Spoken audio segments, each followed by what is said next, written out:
Our counselors are RAMP certified. I'm proud to say only 2 virtual schools in the entire nation are RAMP certified. What makes a student feel like they belong at school? Is it the people?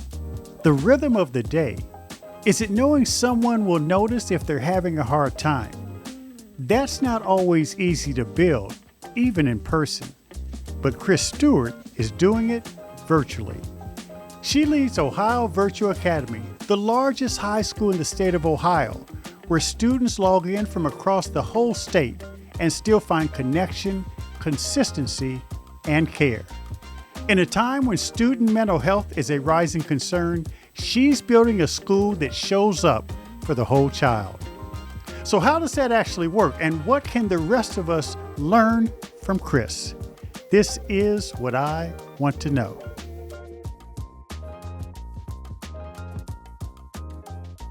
Well, Kris Stewart, I've known you a long time. First of all, welcome to the show. Thank you for inviting me.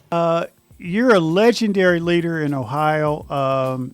You run the largest school, if not one of the largest, if not the largest school in the state, high school in the state. It's a virtual school, but I really want to start off by asking you how you got involved in education, because I do think that true educators have a calling that sort of reaches out to them before they even know it. Yeah, it does, and honestly, I think it sometimes sneaks up on us, right? And that's the way it was with me. I actually had a completely different career path chosen, and I went to a college class and had to do some volunteering, and it was helping students learn how to read. And I found that I really could do it. I liked it, and students were progressing, and I started thinking, this is a purpose I can get behind, right? And so that's really how I ended up, is just taking a class by happenstance. It was just one of those required classes you had to take, but it let me see something that I wasn't expecting. Yeah. And from there, you not only became proficient in the classroom, but you got in administration. Talk about that transition, because some teachers are able to make that transition. Some people are able to make that transition from, business life to administration, but not everyone. But you've done it well. What were some of the lessons learned that allowed you to seamlessly make that transition and ultimately be successful at it? I think part of it is, oftentimes educators think the next step is going into administration, and that's not why we should go into administration. We should only go into administration if we see that there's something that we can contribute, and we see that there's this void or something that's not just quite right. Something that we can lend ourselves to, right? And that's what happened. It actually was my second year of teaching. I had a principal that said, you really need to think about leadership, Kris. And he started putting me in roles where I took that leadership role. And then before I knew it, there I was, Kevin.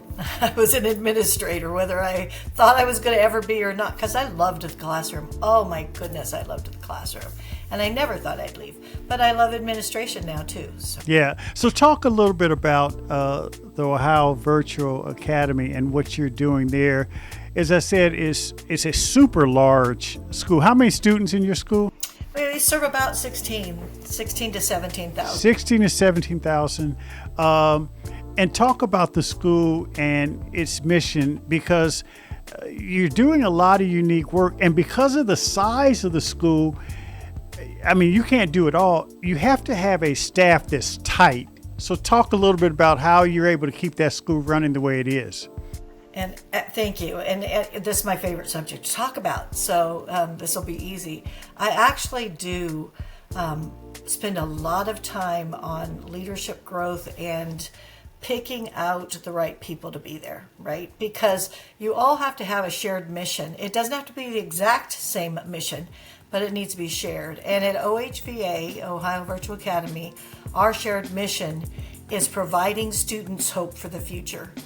We feel that if there's nothing else we can do, if we can make those kids know that whatever's happening in their life right now doesn't have to define who they are. It can if it's a positive thing, but if it's a lot going on in their lives right now, we need to be able to say that doesn't have to define who you are. We want to help you get to where you really want to be in life, right? We want to get you to your goal. And when you, as you said, you can't do it yourself. You know, I might have been the person who planted that one little seed, but I have an amazing team. I have 750 staff. I have close to 24 administrators. I have a senior team of 3 people, and we are all marching in the same direction. And that's the only way this can be successful.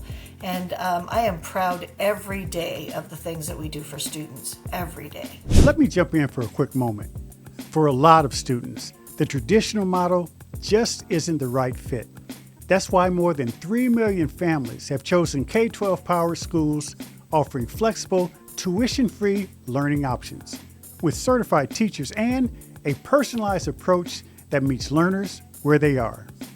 If that sounds worth exploring, you can head to k12.com/podcast. All right, back to the conversation. So I have visited your school, I've spoken at your graduation, and I want to dig a little deeper on that because I share some of your approaches with educators that I visit in schools around the country. And one of the things I was really impressed with, Kris, you have 17,000 students. As you know, today's children, the average student now is not operating at grade level, and many students have mental health issues, and I want to talk a little bit about that, and other sort of just challenges in their home life. One thing I was really impressed at, every day you and your team, you know, sit in a circle and you talk through some of the major or prominent issues that need to be addressed regarding individual children. Talk about that process and how things get bubbled up like that, because children who have challenges oftentimes can fall through the cracks particularly in a large school. But I've seen how you all take the time each day to figure out how to address those acute issues. Talk about that. Yeah, I think students can hide themselves. And unfortunately, I think in many schools, educators allow them to be hidden. And so we feel we need to bring them out in the forefront. And when I say them, I don't mean a particular student, but all the situations we hear. We have some amazing wraparound services that we provide our students. Some of them, you know, we have counselors, we have advisors, we have teachers. Our teachers work in co-teaching teams and pods and intervention specialists. And what we do is we make sure that we have teacher-based teams that meet and talk about not just the latest academic scores, which is important. We're a school. It's important. But they also talk about what it is to be unhoused, what it is to be anxious, what it is to be depressed, what it is to when you're grieving, what it is for those students who are oftentimes the caregiver of a family member, those types of things. And then we make sure we come up with a plan on how we can support that. And we've been very successful at it. And it's something that I feel as though it's a strength at OHVA because every single team member participates in doing that, from the office workers to the teachers to the administrators. Everyone knows there's a mission, and that is to help those students and support them. And I've noticed that. And I raised a flag about the mental health challenges. We've seen over the last 10 years or so more attention paid to those kind of challenges. Some of them have been there for years, but now I think society's paying more attention. Talk specifically about how and you mentioned your team of counselors, how you're able to flag these challenges and make sure you're getting the right care and attention to address them for each student. Right. Our counselors are RAMP certified. I'm proud to say, only 2 virtual schools in the entire nation are RAMP certified, and that means Recognize ASCA model program, and the ASCA means American School Counselor Association. So we've actually been recognized as this from the American School Counseling Program, and we've made sure that it's not just the counselors that find them, right? They have to be referred to the counselors. So it's the teachers, advisors, parents, staff, other staff that notice something that's going on. And then we have our counselors who have a tremendous amount of small group. We have, worry warriors for the little ones. We have anxiety classrooms. We have young moms. Can you imagine the stress on the young moms and young fathers that come to our schools knowing they have to work and support students and children themselves? And then, we want to make sure that those students who've fallen back or, have backslid a bit, it's something that they have a hurdle. What is that hurdle that we can help them pass over? And oftentimes it's mental health related. As you said, Kevin, I think this mental health crisis has been with us for a very, very long time. But oftentimes, we as adults have a tendency to push it aside because of our own issues, or we prefer to say, oh, just get over it, or, just toughen up, or whatever, right? This generation, especially since COVID, but even before that, this generation isn't letting us say that. They're saying, I want help. Can you please help me? And it is our duty to do that. Yeah, and it's a beautiful thing that now the country is waking up to that. So much of what you've been talking about, Kris, the support, the attention to each child, really speaks to a school community. And one thing that we haven't spoken about, which now I want to after sort of demonstrating the type of community that you have, is the virtual component. So many people assume you cannot build this type of focus school community in a virtual environment. Talk about how that's possible, because you've made it possible. Yeah, it's work, right? It's work. And I think it's something you can't lose sight of. And I would tell those folks that say, oh, it can't happen, then you need to come visit a school where it is happening. I'm sure we're not the only one, but I'm certainly proud of the work that we're doing. And part of that is, number one, hiring well. Hiring people who believe that it can be done, and then continuing to train them, continuing to discuss strategies, continuing to remind them of their mission, right? Those are the things that need to continue to happen so that everybody's on board. If I have 750 people, I better have 750 people understanding that we're here for those students. And I have had teachers who've been new to the program who came in thinking, oh, I'm going to take this, it'll be an easy job, I work from home. And they come and they say, I think I know my students better now than I ever did in the classroom, because of the things that we've set up so that they can have time with those students and they can feel relaxed with those students. And I think a big part of that also is the co-teaching and being able to have one teacher do the teaching while the other's watching, observing, and paying attention to what's going on. And then having counselors in there or advisors in there as well, so everybody's paying attention, right? You can't build something if you're not paying attention to the blueprint. And I think that's what they're doing. What about this issue of engagement? Again, with the school year size, it's so easy for kids to become unengaged, if you will. What do you do to make sure, what do you and your teachers and staff do to make sure that students remain engaged? And there's such a uniqueness now to every student. How are you able to keep that in place with so many kids? Yeah, and it's, again, a lot of hard work. I think part of it is, Kevin, is making sure that people take the time to do that engagement and watch. If we see a student falling on the wayside, somebody who was, doing well, but maybe starting to fall, it is every single one of those people that are wrapped around them. And there's usually 3 to 4 teachers minimum, and then all the other positions I've spoken about. It's their responsibility to find out what's causing that child not to be engaged anymore. Are they bored? Are you boring them? I often tell the teachers, look inward first. Are we boring them? Do they not want to be engaged with us? That's our first step. But then we also need to look and say, did something change in their home life that we need to address? Did something change that's causing them? Are they stuck in a subject and we need to get them some extra help? What's going on that gets them engaged? It's our responsibility, Kevin. It's not the student's responsibility to be engaged.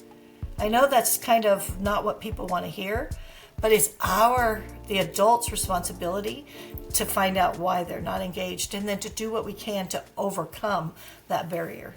You know, Kris, I have a couple more areas I want to discuss with you, because I do think for those other school leaders around the country, be they a leader in a virtual program or a traditional brick and mortar program, one thing I know that great teachers and school leaders do is steal from others when they see a good idea, a good approach. And I think that some of the things you put in place, because it's such a large school and there's such a diverse student population, other people could benefit from. And one thing along those lines I want to talk about is sort of this advent of technology and AI. How are you able to integrate what's new and improved and coming down the pike in terms of technology and resources for students? And it's particularly important since it is a virtual school and so many kids connect with sort of the virtual experience. Talk about how you're able to keep not just yourself, but your staff and your team, forward looking in that area. And first, Kevin, I have to say that I used to always say, if you've stolen it from me, you've stolen it twice. So it's not like I come up with great ideas myself. But I think the thing is that it's a constant mission and a constant need to figure out our learners, right? These learners, this generation, we can call them whatever we want. We can call them Generation Z, Generation Alpha. We've now gone into beta. It doesn't matter. They are not us. They are not you and me. They do not learn the way you and I learn. They don't even think the way you and I think. They have this rapid responses. They have this need to get in there and find out if the answer is real. They have this need to multitask. They have this need to use digital learning, right? So I think we do a disservice to our students if we don't bring in the new, because we shouldn't be teaching for us. We should be teaching for them. So, I'm having this same conversation. I think, out of my 750, I cannot say that all 750 of my staff members are gung-ho about bringing in AI right now, right? There's a lot of fear around that. There's fear that they're cheating and they're not, they're not learning. And I keep saying, maybe it's time we redefine cheating. Because if I can pick up my phone and look up anything I want, then I'm never going to consider that cheating. So if a student thinks they can just do something on a computer or an AI, they're not going to consider that cheating. So maybe we have to redefine. I think that, what we do is we have a discussion about it, because I think you don't have to have everybody on board, but you have to have some real strong people on board. And we've began doing that. When we do our PD, we have a lot of people bring in things that they have found. I won't name actual products, but a lot of AI tools that they have found have really helped them. I think the other thing we have to do is help teachers see the tools that can help them. And if they see that they can be supported by AI, why would we not think our teachers or our students can be supported by AI?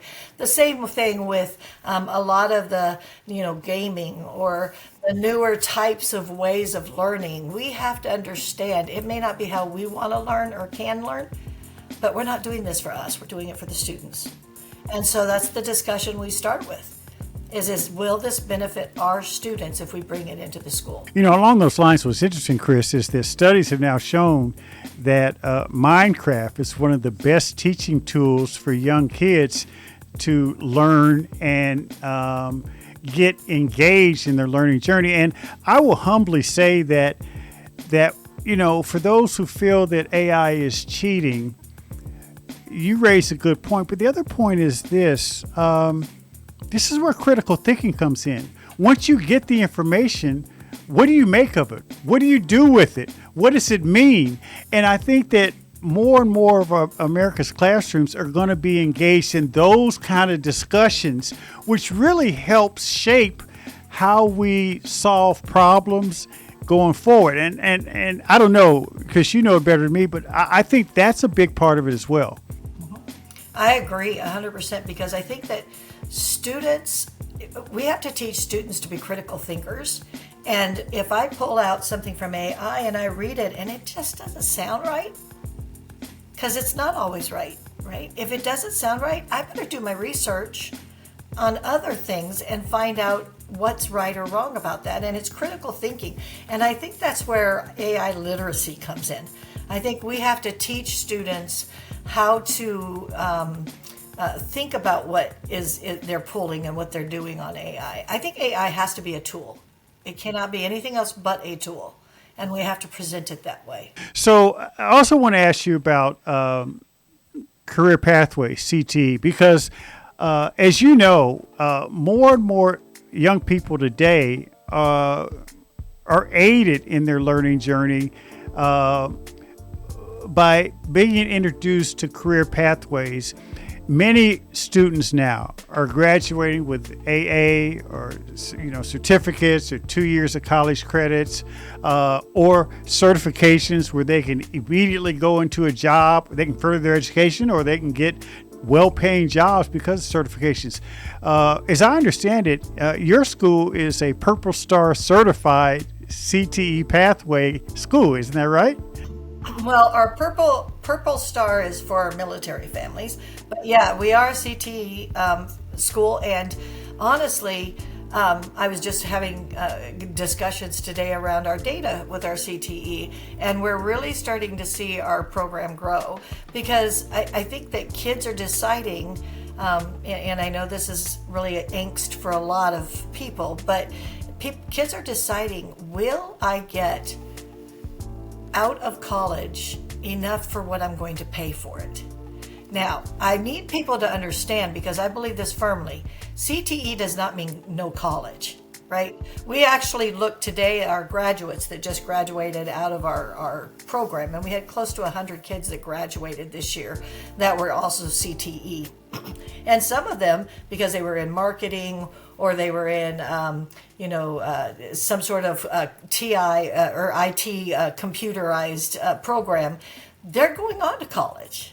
They want to keep building on those skills and become better at it. But then we also had a story today that was pretty exciting, where one of our graduates called because we had some internships with YMCA for our early childhood development. And she called because she passed all of her tests and was able to actually get a job at the YMCA where she did her internship. So she already has her dream job. She wanted to be an early childhood teacher, and now she's that. And she's just graduated a month ago. So, I think that you have to weigh, what do you want? Where do you want to go? And maybe you start with that job and then say, you know what, I think if I pick up this skill and that skill and this skill, and I need to go to college to do that, I can do that too, right? I think that we don't have to have an either or, but I do think we have another responsibility to make sure our students have everything they can to make them successful. We're finding a lot of our certifications. We had over almost 900 certifications last year in different, different things, from Adobe to Microsoft Suites, those kinds of things that kids were picking up to help them graduate. But those are going to help them in life too. Yeah, they will. Yeah. That's a beautiful thing. So one last question, Kris. This is what I really want to know. You being the esteemed educator that you are, I'm going to put you on the spot a little bit. Most of us, even today's kids to some extent, sort of grew up in a system that kind of promoted a one-size-fits-all. We're deviating from a little bit. But if you could sort of redesign this, an educational journey for young people starting at preschool moving forward, what would it look like? What an exciting question, Kevin. You are right. This is fun. So I think that what I have really this is my 42nd year in education, 25 at or 24 at OHVA. But I think if I were going to start, I would really focus on interests and what kids, how kids learn, right? I think we ignore that. I still think we ignore that far too much. We think we have a system and it works, right? Once in a while we throw something cool in, like an iPod or an iPad or a computer, and we think we've done something new and nifty, and it's not, because we're doing the same thing we're doing. We're just putting it on a computer now, right?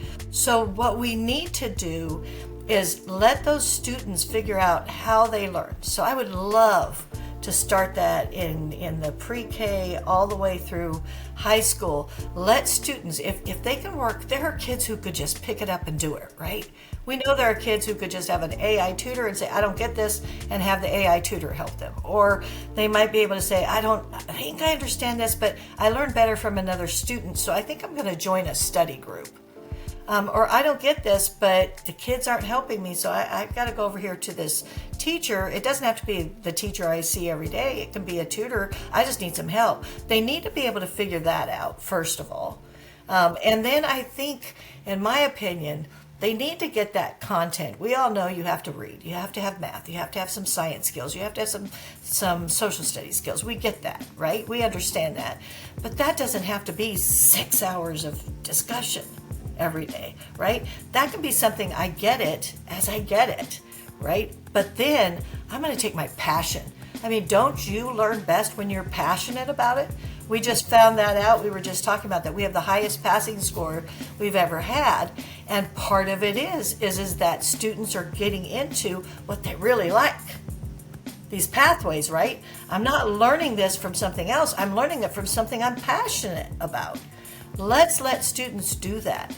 Let's let students at the end be able to take all those soft skills, the learning how to use technology, learning how to use critical thinking, learning how to use problem solving, learning how to get along with other people and coordinate, learning how to get over our fears and our anxieties about being failures.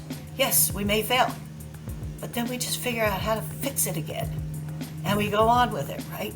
That's what I would love to see. I would love to see a school that allowed students to have more, I don't want to say flexibility, or more ownership of how they learn.